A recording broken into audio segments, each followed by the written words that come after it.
आप लोगों ने रामायण की चौपाई पढ़ी होगी। सचिव कहते हैं सलाहकार को, राजा का जो सलाहकार होता है उसको सचिव कहते हैं। और आज के डॉक्टर को पहले जमाने में वैद्य कहते थे। और घर परिवार को जो सुंदर संस्कार देते थे उनको गुरु कहते थे। गोस्वामी जी कहते हैं कि ये तीनों अगर लालच के बस, भय के बस होकर के झूठ बोले, गलत सलाह दें, तो राजा का, मरीज का और शिष्य का, तीनों का नाश होगा और ये तीनों नरक में जाएंगे।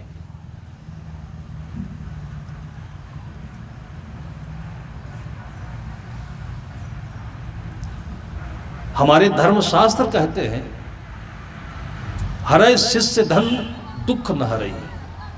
जो शिष्य का धन तो ले लेता है लेकिन दुख नहीं लेता है, सो गुर घोर नरक में पड़े।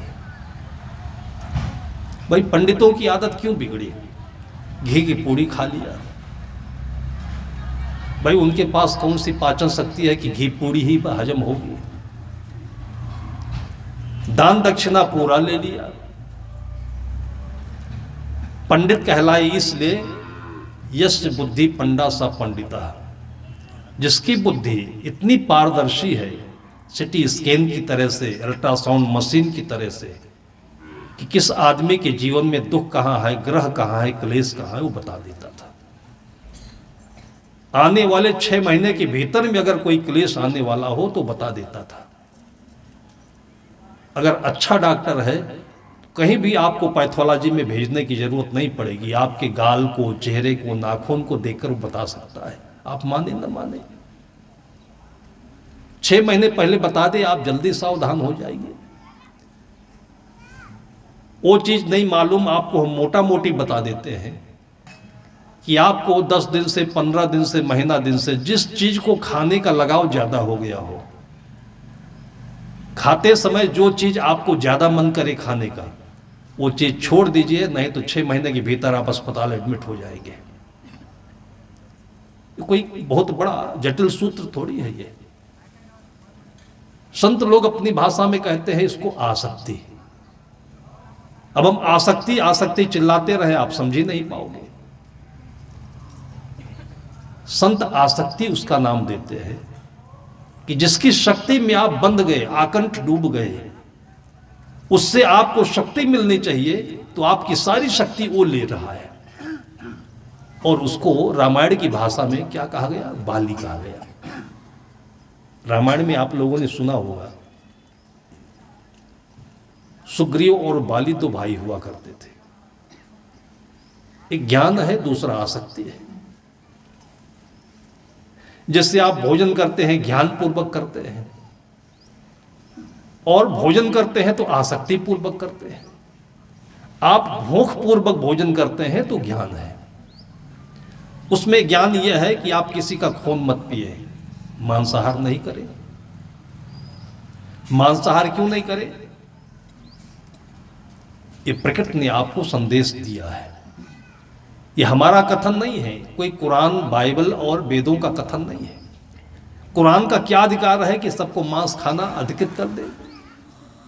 जैसे कि सारे मुसलमान कहते हैं मांस जो खाए वही पक्का मुसलमान, और हिंदू और क्या कहते हैं कि जो मुसलमान को खा जाए वो हिंदू। तो दिक्कत नहीं पैदा होगी समाज में। भाई जो पैदा होता है वो हर कोई मनुष्य के, इंसान के रूप में पैदा होता है। कुरान को कहने का क्या अधिकार है? बाइबल को कहने का क्या अधिकार है?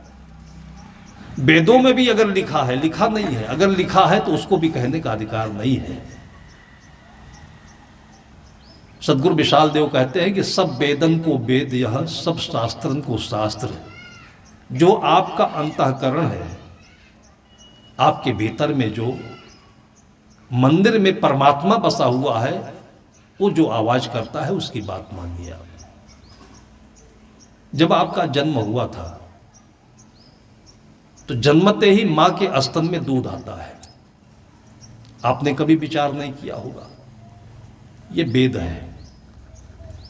मां के स्तन में दूध 4 महीना 6 महीना पहले नहीं था।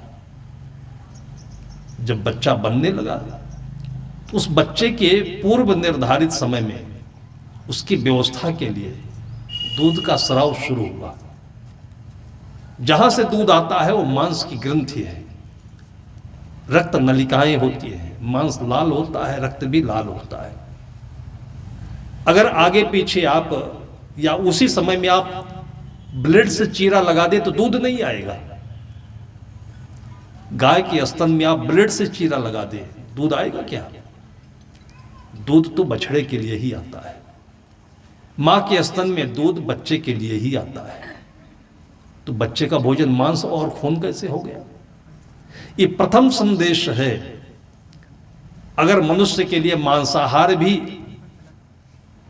सही सिद्ध होता तो मां के स्तन से जहां की रक्त नलिकाएं भी होती हैं, मांस होता है, तो वहां से लाल रंग का दूध आता, सफेद क्यों हो गया? इसको किसी हिंदू ने तो नहीं किया, किसी साधु महात्मा ने तो नहीं किया। यूं कहें हम कि इसको परमात्मा ने किया। क्यों किया? कि आपको ये संदेश मिले, शांति का संदेश मिले, भाईचारा का संदेश मिले। इसलिए साधु लोग भी श्वेत वस्त्र धारण करते हैं, मां का दूध भी श्वेत होता है। संधि का, समझौता का, समता का प्रतीक है श्वेत। तो कोई मुसलमान किसी भी प्रमाण से नहीं कह सकता है कि हां मांस हमारा खाना का अधिकार है। ये ज्ञान है। भूख के समय में आपको थाली में जो मिले भूख से खाइए, सब अच्छा है। अब इसमें डिमांड करके खाएंगे तो बुरा है। इसलिए हमारी भारतीय परंपरा में भोजनालय में खाते समय बोला नहीं जाना चाहिए, ऐसा कहा जाता है। अब तो पूरा मेला रहता है, खा रहे हैं कि पंचायत चल रही है कि होटल में है कि घर में है, कुछ पता नहीं चलता है। खाते समय बोलना नहीं चाहिए। जब बोलेंगे नहीं तो मांगेंगे भी नहीं। और बड़ों बड़ों में मैंने ये रीति रिवाज देखी है। हम लोग बोलते जा रहे हैं। बहुत पहले हम मुंबई गए हुए थे, फैक्ट्री वाले सेठ थे, उनके घर पर हमारा निमंत्रण था।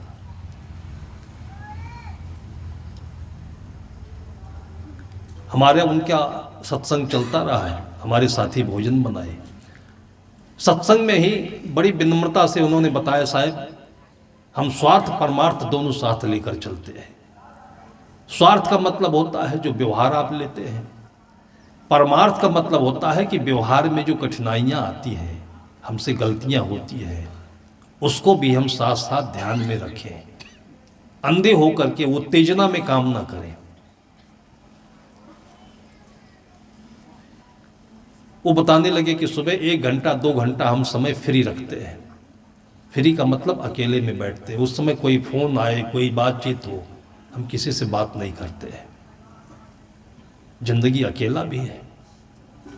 पूरे 24 घंटे में हम सबके साथ होते हैं, लेकिन 1 घंटा अपने लिए रखते हैं। बहुत अच्छी लगी उनकी बात। इतने बड़े पैसा वाले होते हुए भी अपना जीवन का नियम बना रखा है, सबको रखना चाहिए ये। दूसरी बात उन्होंने बताई कि भोजन करते समय बोलते नहीं है। एक बार में थाली में जितना भोजन आ जाता है फिर दोबारा लेते भी नहीं है। ये भी बहुत अच्छा नियम था उनका। यही करते करते भोजन तैयार हो गया, बुलावा आया और भोजन की थाली आई सामने, हमारे साथ बैठे थे वो। और परोसने का नियम यह है कि थोड़ा थोड़ा परोसा जाता है। हम भंडारी से बताना भूल गए कि इनका पूरा भोजन रखना। बासुदी खीर बना हुआ था, मालपुआ था, रोटी चावल एक बार में रखे। और खाने के बाद जब दूसरी बार हमारे साथी लेकर परोसने आए तो बोले तो नहीं, लेकिन हाथ ऊपर उन्होंने मना कर दिया। तब मुझे तकलीफ लगी कि आज तो ये भूखे रह जाएंगे। अक्सर ये होता है कि जो पूजा पाठ करता हो, जो संयम करता हो, नियम करता हो, तो वो आदमी थोड़ा सा ढोंगी हो जाता है, सबको दिखाने वाला, बताने वाला और जिद्दी किस्म का हो जाता है। मैंने देखा कि नियम में इतने वो सरल थे, कब से नियम बना रखा था पता नहीं, लेकिन उस दिन जब मुझे पीड़ा हुई कि हम तो पेट भर के भोजन करेंगे, ये खाली रह जाएंगे, तो मैंने उनसे कहा कि देखिए सेठ जी, आज आप हमारे साथ भोजन कर रहे हैं, इसलिए हमारा नियम मानना पड़ेगा आपको, आप भोजन करिए पूरा। बस मुस्कुराए, बोलने भी लगे और भोजन भी किया उन्होंने। लेकिन किसी का नियम तोड़ना नहीं चाहिए, हमें नहीं तोड़ना चाहिए, लेकिन उनका जो नियम था कि अपने से श्रेष्ठ हैं, गुरु हैं, संत हैं, उनकी बात माननी चाहिए। मैंने बघेल जी में आपके नियम देखा। जब भी हमारे पास आए हैं, अब कल परसों हमारे पास आए थे, कोई भूखे पेट थोड़ी चले थे वो, और बोलते रहे नहीं खाऊंगा नहीं खाऊंगा। और मैंने बड़ी है और क्या है जो छत्तीसगढ़ी व्यंजन आप बताते हैं, तो मैंने कहा उनको पसंद है चने की भाजी ये वो, तो मैंने कहा आपके लिए ही ये साधु लोग बनाए हुए हैं। फिर मान गए, फिर बैठे, फिर भात सा खाया उन्होंने। संतों के चरण स्पर्श करने होंगे या किसी अपने बड़े के पास जाएंगे तो जूता बाहर रख कर जाते हैं। और ये चीज रामायण में आपने देखा होगा, किसी ऋषि के आश्रम में जब भगवान राम जाते थे तो आश्रम का जो परिसर होता है, बाउंड्री होती है, उस बाउंड्री के बाहर ही खड़ाऊ रखे, खड़ाओं के साथ साथ में जो धनुष बाण रखा हुआ था वो भी रख दिया उन्होंने।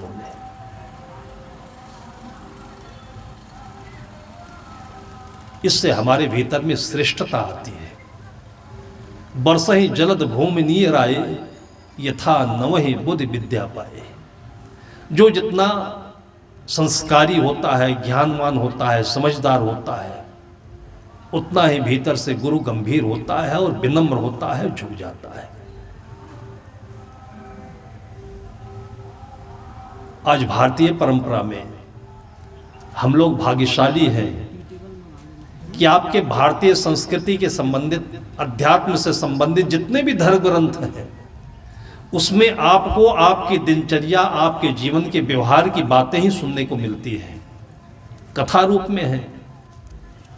और उसी को हम लोग अपने संस्कारों से अपने बच्चों के जीवन में ढाल देते हैं। आपके परिवार में, आपके आंगन में ये सारी चीजें व्यंजन के रूप में, सुबह से शाम तक के व्यवहार के रूप में अगर समाया हुआ हो तो बच्चों को अलग से पढ़ाने की आवश्यकता नहीं पड़ेगी।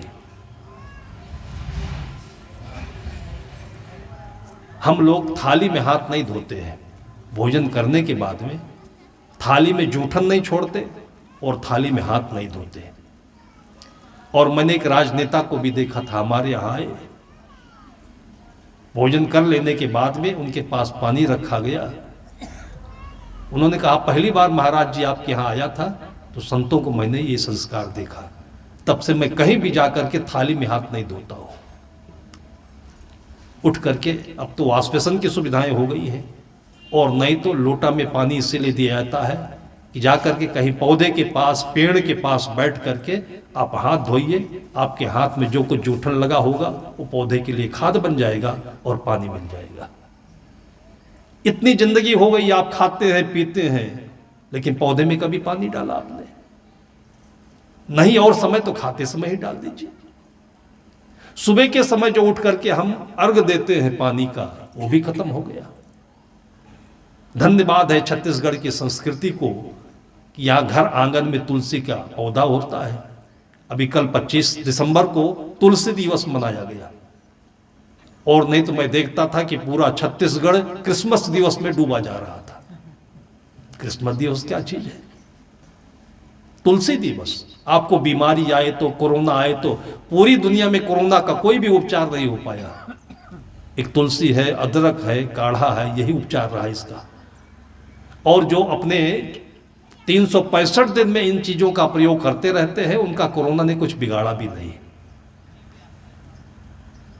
ये आधुनिक भात खाने लगे तब से कोरोना हावी हो गया, नहीं तो कोरोना कुछ कर भी नहीं पाता। ये हर चीज खाइए, मांग करके नहीं खाइए, सीजन में महंगा खरीद करके मत खाइए।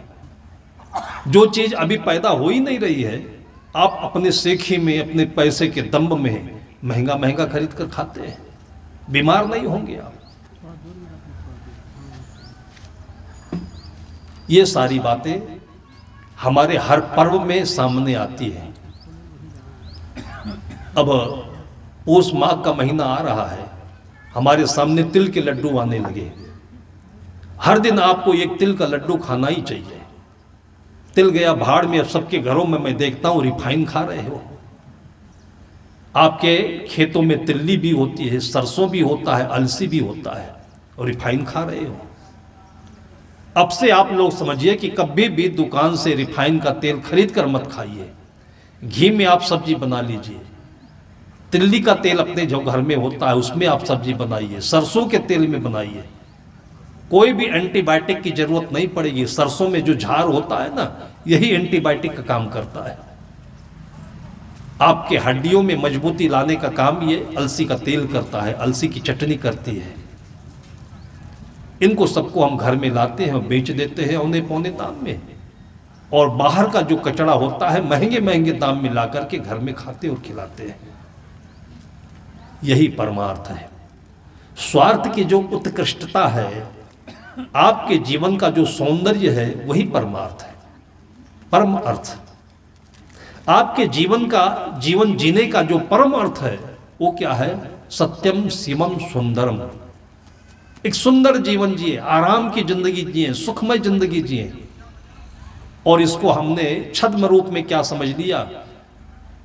खूब कस के पैसा कमाओ, कि पेटी अगर भर जाए जगह ना रह जाए तो आलमारी में जगह ना रह जाए तो तहखाने में। अभी कल परसों आपने देखा होगा किस कदर का रुपया लोगों के घरों से निकला है। इससे सुख नहीं मिल सकता है।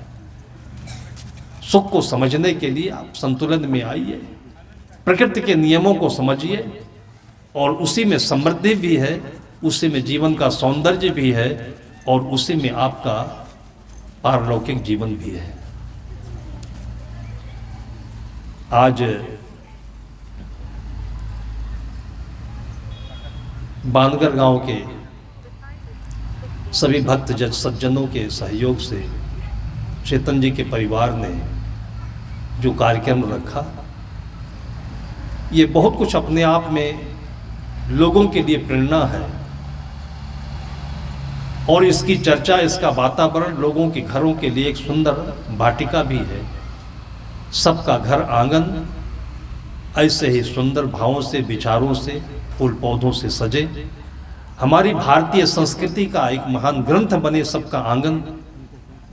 माँ का गोद बच्चों के लिए संस्कार देने की एक सुंदर पाठशाला बने। ऐसे बहुत सारे शुभकामनाओं के साथ में मैं अपनी वाणी को विराम देता हूँ। आप लोगों को धन्यवाद देता हूँ। बोलिए सदगुरु देव की जय। एक शब्द गुरुदेव का ताका अनंत विचार, थाके मुनिजन पंडित वेद न पावे पार, वेद न पावे पार। द्विदिवसीय कार्यक्रम के अंतिम बेला में पूज्यवर गुरुदेव जी के सारगर्भित विचार श्रवण किए। यह कार्यक्रम समापन की दिशा में है। समापन के पूर्व जिस गुड़िया के लिए मैं आग्रह कर रहा था वह सामने है। मोनी नहीं, रानी। तो रानी आए और अपना भजन प्रस्तुत करें। भैया माइक दे देना है, हाथ में दे। केंद्रीय विद्यालय क्रुद से आप सभी के सामने एक गीत प्रस्तुत करने जा रही हूँ। जैसे सूर्य की किरण छूले जग का हर एक कण, जैसे सूर्य की किरण छूले जग का हर एक कण, वैसे ही छूलेंगे सबका मन। आपके चरणों में है नमन, आपके चरणों में है नमन। स्वागतम स्वागतम स्वागतम स्वागतम। गीत नया गाएंगे, प्रकाश हम फैलाएंगे, आगे बढ़ते जाएंगे, हर बाधा से टकराएंगे। गीत नया गाएंगे, प्रकाश हम फैलाएंगे, आगे बढ़ते जाएंगे, हर बाधा से टकराएंगे। जैसे खुशबू फूल की भर दे एक नई उमंग, जैसे खुशबू फूल की भर दे एक नई उमंग, वैसे ही छूलेंगे सबका मन। आपके चरणों में है नमन, आपके चरणों में है नमन। स्वागतम स्वागतम स्वागतम स्वागतम। भूल ना करे कभी, योग्य बने हम सभी, सपने हम करे साकार, खिल उठे ये जिंदगी। भूल ना करे कभी, योग्य बने हम सभी, सपने हम करे साकार, खिल उठे ये जिंदगी। जैसे श्वेत चांदनी से खिल उठे मन का आंगन, जैसे श्वेत चांदनी से खिल उठे मन का आंगन, वैसे ही छुएंगे सबका मन। आपके चरणों में है नमन, आपके चरणों में है नमन। स्वागतम स्वागतम स्वागतम स्वागतम। धन्यवाद। ताली।